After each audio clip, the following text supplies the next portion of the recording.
ভাই ভাই ভাই দেখি দেখি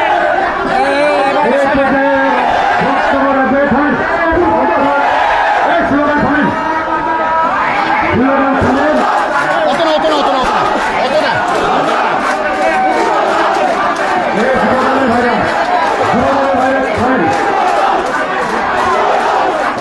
থাক এখানেই থাক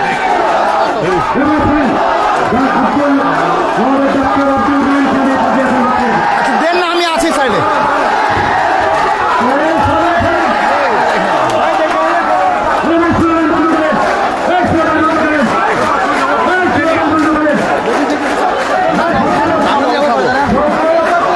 ভাই দেখি সরো তো।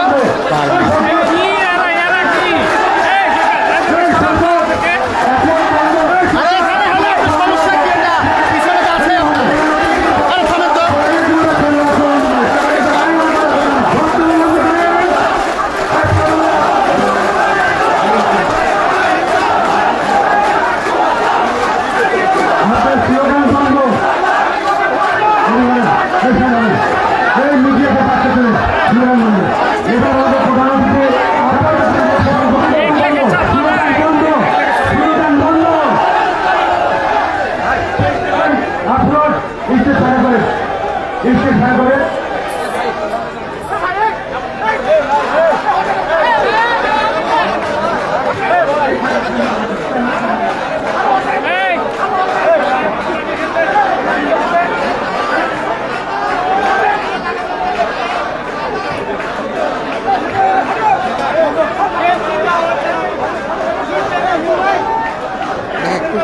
ভাই ভাই ধরে শুনুন, ক্যামেরা ধরে কিন্তু পড়ে যাবে না।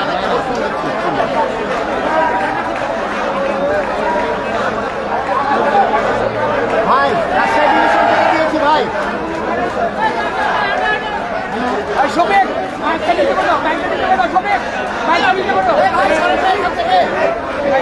নিচে নামেন, নিচে নিচে নিচে নিচে নিচে।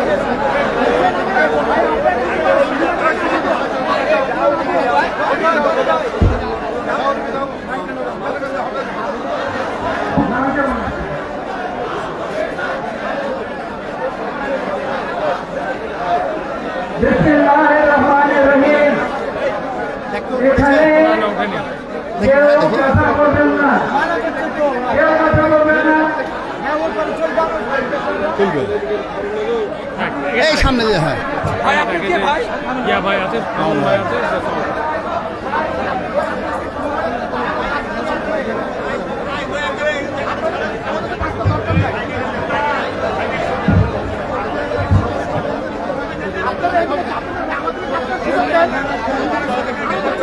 হ্যাঁ ঠিক দিয়েছি দিয়েছি দিয়েছি। এখন তুলবে, এখন তুলবে। বক্তব্য তখন জ্ঞান ছিল তো, এখন তুলছে।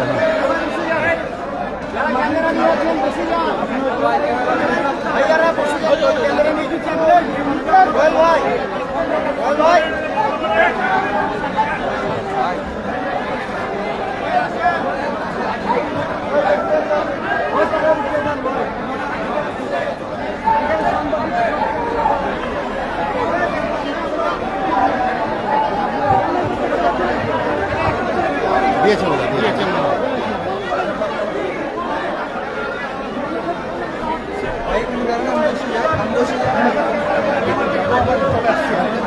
আপনি পাবেন, হ্যাঁ আপনারা সবাই প্রতিদিন বক্তব্যের পরে আমরা এখানে দুটো পর্যন্ত আপনাদের ফর্ম দিব। দিয়েছে সবাই পাবেন, সেটা ফুরিয়ে যাওয়ার প্রধান সত্তর।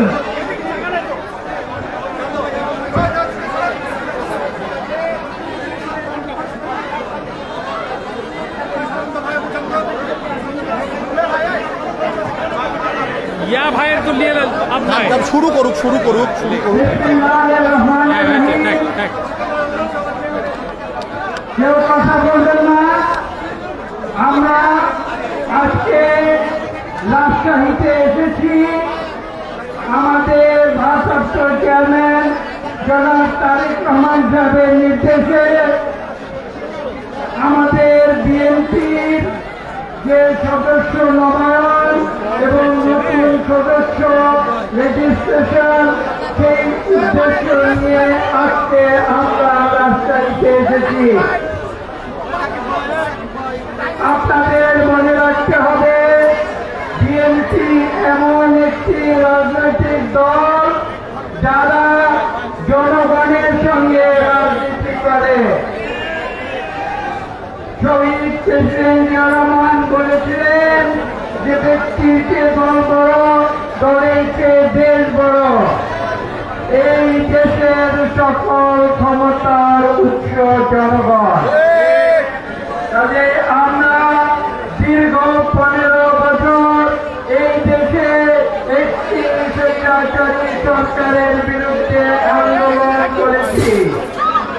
আমরা জীবন দিয়েছি, আমরা রক্ত দিয়েছি, আমরা গুম খুন হয়েছি, আমরা 1 লক্ষ মিথ্যা মামলা আমাদের বিরুদ্ধে দিয়েছিল স্বৈরাচারী আওয়ামী লীগ সরকার।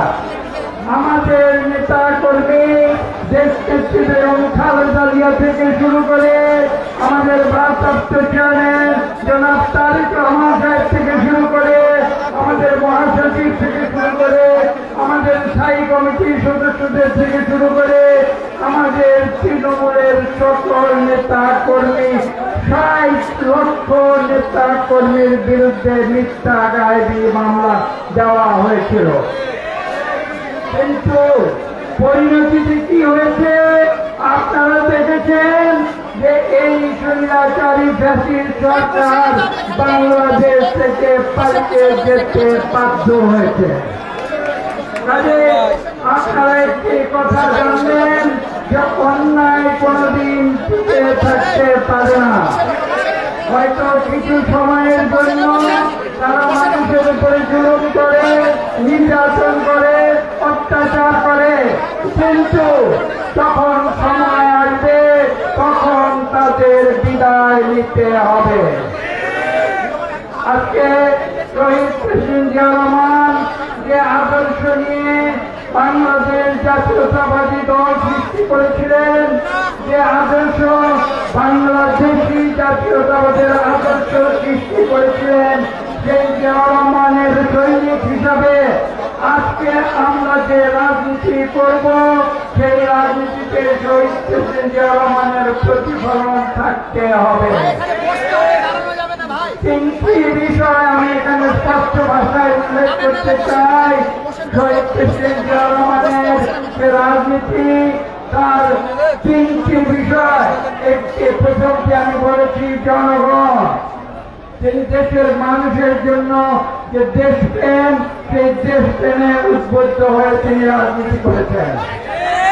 দ্বিতীয়, শহীদ প্রেসিডেন্ট জিয়া রহমান যে রাজনীতি করেছিলেন শৃঙ্খলা রাজনীতি, কোন বিশৃঙ্খল রাজনীতি বিএনপির ভিতরে থাকতে পারবে না। শহীদ প্রেসিডেন্ট জিয়া রহমান যে রাজনীতি দিয়েছিলেন, তিনি বলেছিলেন উৎপাদনের রাজনীতি। উৎপাদনের রাজনীতির মাধ্যমে বাংলাদেশের ধনী দরিদ্র নির্বিশেষে প্রতিটি মানুষের একটির জন্য একটি সুখী জীবন নিশ্চিত করতে হবে।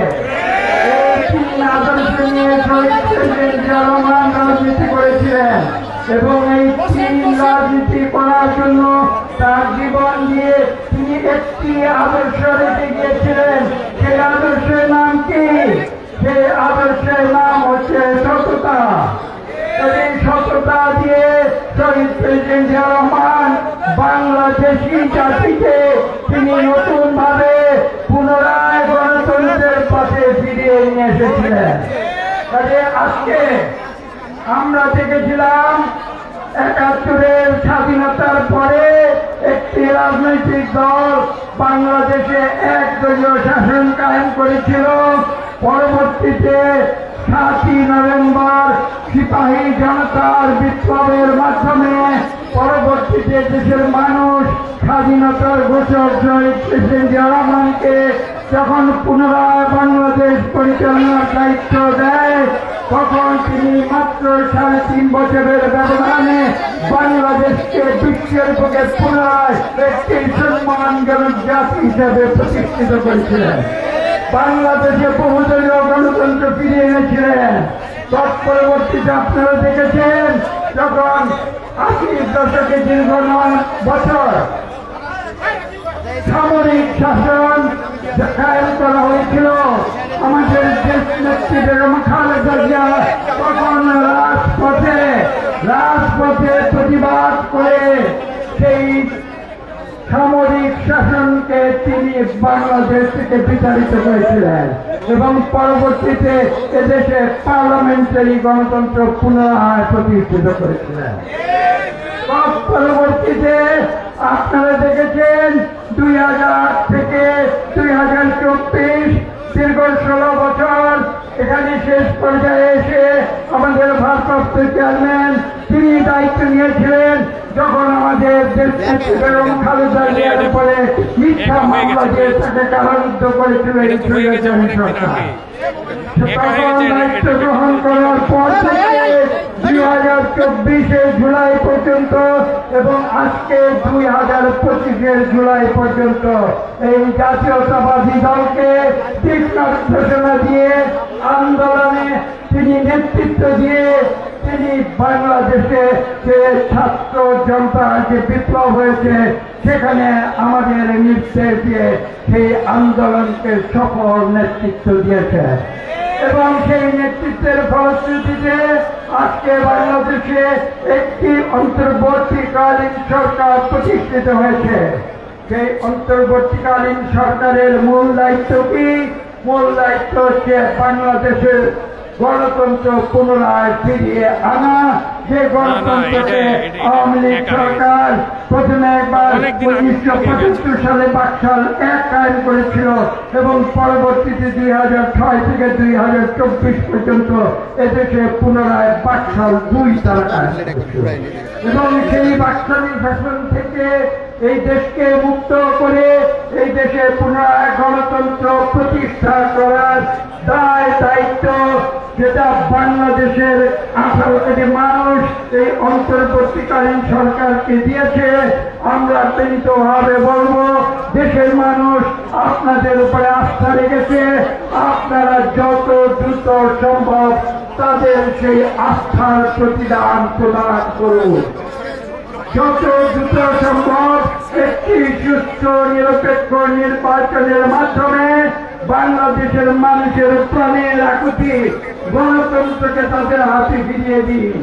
দীর্ঘ 16 বছর বাংলাদেশের তরুণ সমাজ নবীন সমাজ তারা ভোট দিতে পারে নাই। 3 নির্বাচন আপনারা দেখেছেন, এমনকি 2008 সালের নির্বাচনও একটি ষড়যন্ত্রের মাধ্যমে সংগঠিত হয়েছিল।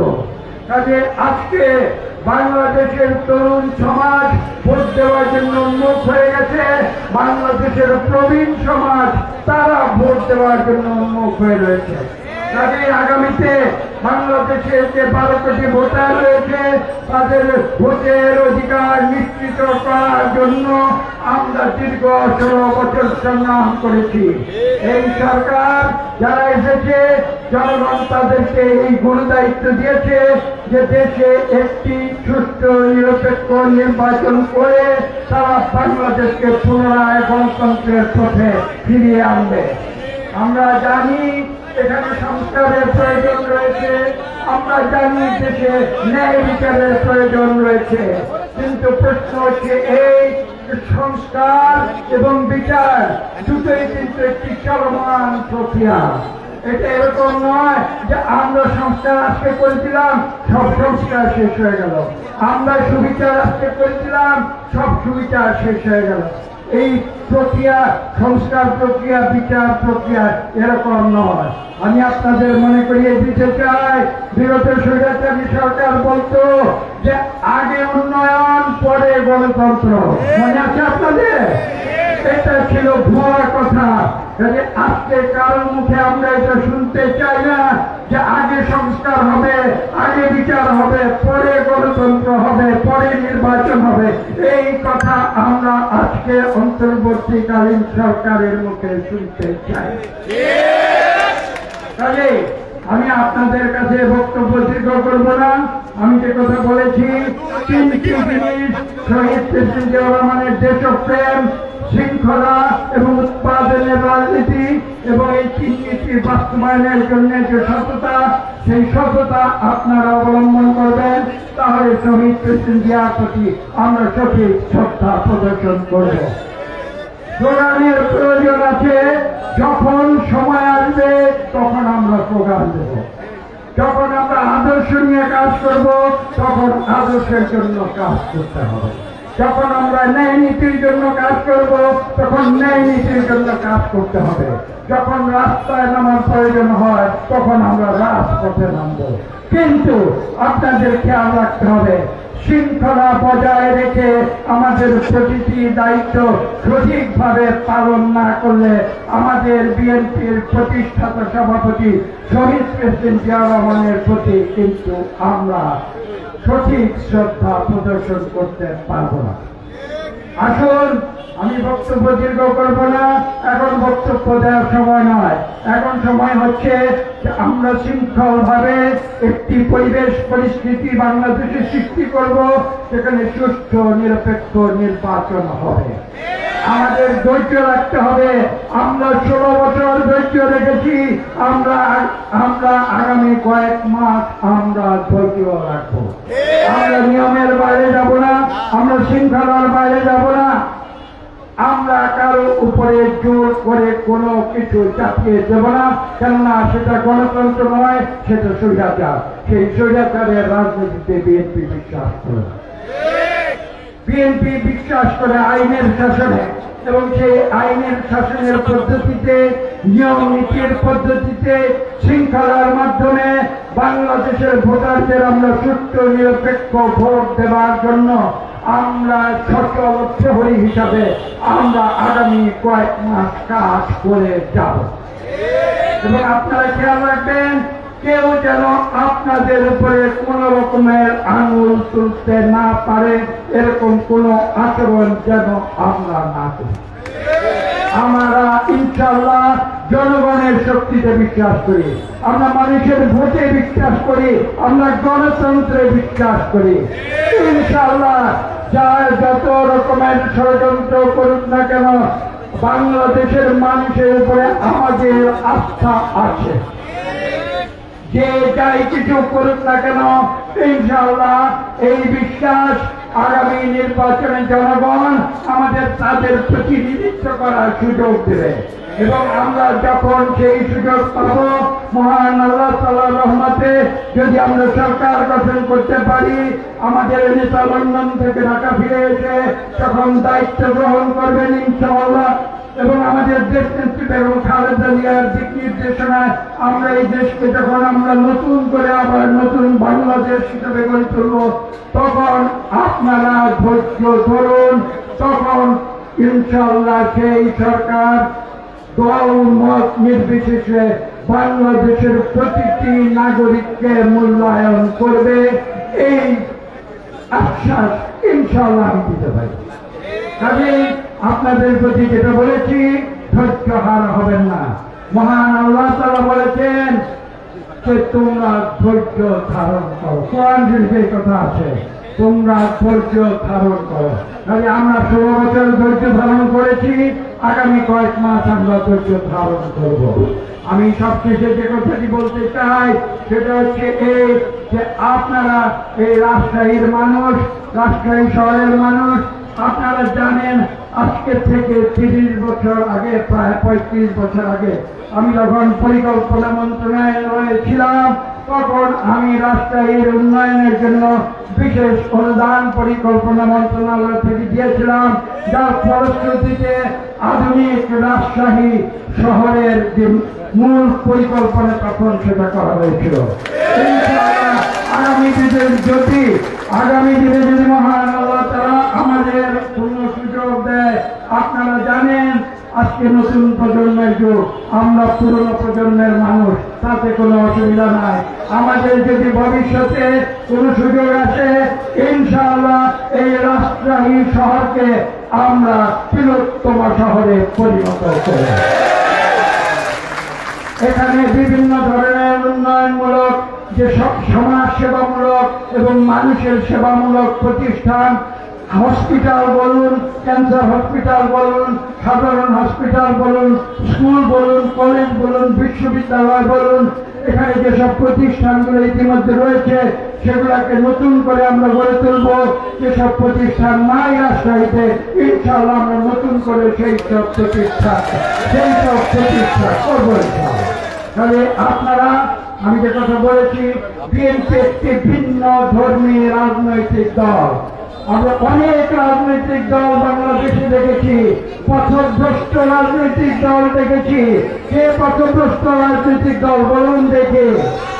আওয়ামী লীগ হচ্ছে পথভ্রষ্ট রাজনৈতিক দল। আমি একটি ছোট্ট প্রশ্ন করছি, এই যে আওয়ামী লীগের যে পরিণতি হয়েছে, আওয়ামী লীগের যে দেশ থেকে পালিয়ে যেতে হয়েছে, সেজন্য আজকে দীর্ঘ 11 মাস অতিক্রান্ত হয়েছে। সেই 11 মাসের মধ্যে একজন আওয়ামী লীগ কর্মী নেতা কাউকে দেখাতে পারবেন যে সব সাহস নিয়ে বলতে পেরেছে যে আমরা বাংলাদেশের মানুষের প্রতি অন্যায় করেছি, আমরা ক্ষমা চাই? কেউ বলেছে? বলে নাই। তাহলে আজকে সেই রাজনৈতিক দল বাংলাদেশের মানুষ প্রত্যাখ্যান করেছে। তাহলে আপনাদের সতর্ক থাকতে হবে, আপনাদের খেয়াল রাখতে হবে, আপনাদের হুঁশ রাখতে হবে। বিএনপি কোনদিন যেন আওয়ামী লীগের মতো এই ধরনের আচরণ না করে। আমরা মানুষের সেবা করার জন্য রাজনীতিতে এসেছি। আমরা রাজনীতিকে আওয়ামী লীগের মতো ব্যবসা হিসাবে নেই না। তবে আমরা মানুষের সেবা করব, আমরা সেই সেবার উদ্দেশ্য নিয়ে রাজনীতিতে এসেছি। আপনারা মানুষের সেবা করবেন, মানুষ আপনাদের প্রতিদান দেবে। আপনাদের প্রতিদানের পেছনে কাউকে ঘুরতে হবে না। আপনারা ভালো কাজ যখন করবেন তখন সরকার আপনাদের প্রতিদান দেবে, যদি সেই সরকার গণতান্ত্রিক সরকার হয়। কাজেই আমি এই কথা বলে আজকে আমি বক্তব্য শেষ করব। আপনারা শহীদ প্রেসিডেন্ট জিয়াউর রহমানের এই রাজনৈতিক দল, পরবর্তী দেশ নেত্রী বেগম খালেদা জিয়ার রাজনৈতিক দল, আজকে আমাদের ভারপ্রাপ্ত চেয়ারম্যান তারেক রহমান সাহেবের রাজনৈতিক দল, সেই রাজনৈতিক দলের ছায়াতলে এসে আপনারা নতুন করে সদস্য সংগ্রহ অভিযান করুন। নতুন করে আপনারা যারা পুরনো সদস্য ছিলেন তারা তাদের সদস্য পদ নবায়ন করুন। ইনশাআল্লাহ আমরা এই যে নতুন যাত্রা শুরু করেছি, সেই নতুন যাত্রা বাংলাদেশকে পুনরায় বিশ্বের বুকে একটি উন্নত এবং সম্মানশীল জাতি হিসাবে প্রতিষ্ঠিত করবে। আপনাদের সকলকে ধন্যবাদ।